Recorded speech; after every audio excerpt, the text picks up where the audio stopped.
It's the point of no return for DeAndre Hopkins for the first 6 weeks of the season.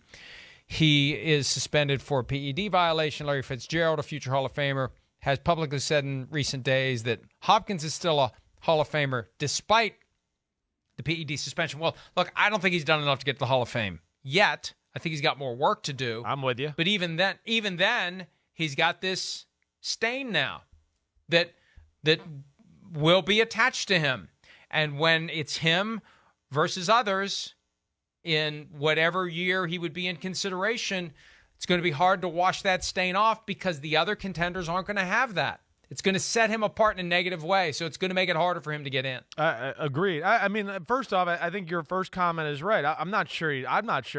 Larry Fitzgerald he's a great guy. He's not going to ever say anything controversial or mean. He's not, and he's still involved with the Cardinals and around there a lot. So again, as much as I want to go, hey, Larry said that, and boom, Larry's a good guy and not going to ruffle feathers, and I want to say that too, just to add to that. I'm not sure DeAndre Hopkins is a Hall of Famer, even without this. I'm not ready to say that. In the passing era where we are now, again, you're not going to say he's the best wide receiver of this era or even this last decade that we had. He's been really good. I know that. And he's a phenomenal football player. But I'm not ready to go to Hall of Fame. And then when you add this to it, definitely not. I mean, you know me, Mike. I like DeAndre Hopkins a lot. I know he's a cool dude. But damn, I mean, I'm just the PED thing is I won't vote for you for it. I won't. You're not getting in once you've done that for me. If I was voting, and I know I have no vote, but I'm not doing it. Well, and the reality is, the way the process works, it's not just receivers. It's receivers and quarterbacks and running backs and offensive linemen, defensive linemen. Everybody's in the bucket together. And it whittles down from nominees to semifinalists to finalists. It's this. By the time you get to the end, you are going to stand out in a very bad light in comparison to the others because the others are going to be clean.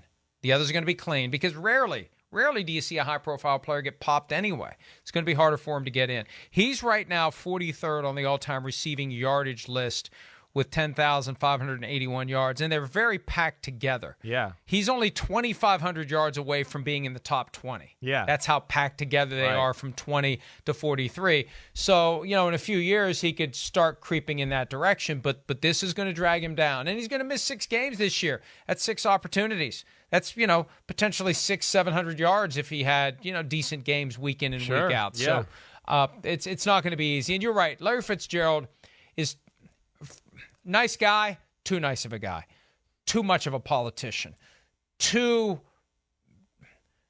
careful about everything he says. He's always been that way. He has. And as a result, you know what? He's not interesting. Nice guy. Well, you're just not going to always never listen says to anything it. interesting. Right. Or you're never going to listen to it. No. He did that podcast with Tom Brady and Jim Gray last year, where the Let's Go, and they would have the Brady component and the Fitzgerald component. And I know Brady was making news on a regular basis because he was still playing, and Fitzgerald wasn't. The only news Fitzgerald ever made was continuing to say he's not playing this year. If you're going to worry about people being mad at what you say, you are never going to say anything interesting, and that's Larry Fitzgerald's problem. He never wants to say anything that's going to make anyone upset. So he's never going to say anything interesting. Yeah, no, I think that's where it is. And, hey, it's fine to be that way. He doesn't want to be controversial. He's not looking to go into that line of, work or anything like that. That's fine.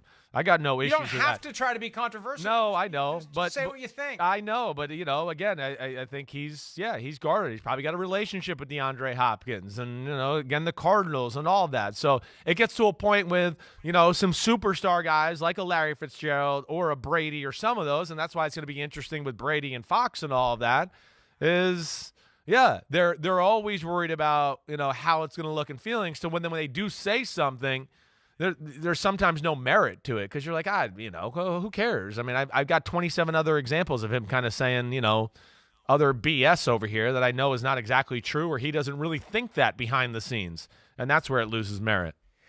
I think it's easier to criticize coaching decisions than it is to criticize players. Definitely. And I think that's so I think if there's criticism of the players, I think Brady's going to find a way to shade it toward, well, he wasn't properly prepared for this situation. Right, they shouldn't have put him in this situation. Here's what the coaches should have told him. Right. Here's what they should have told him. And so I think there's a way to do it where you're not criticizing the abilities of the player, you're criticizing the preparation that was put into getting the player ready to make the right decision at the right time and perform the right way.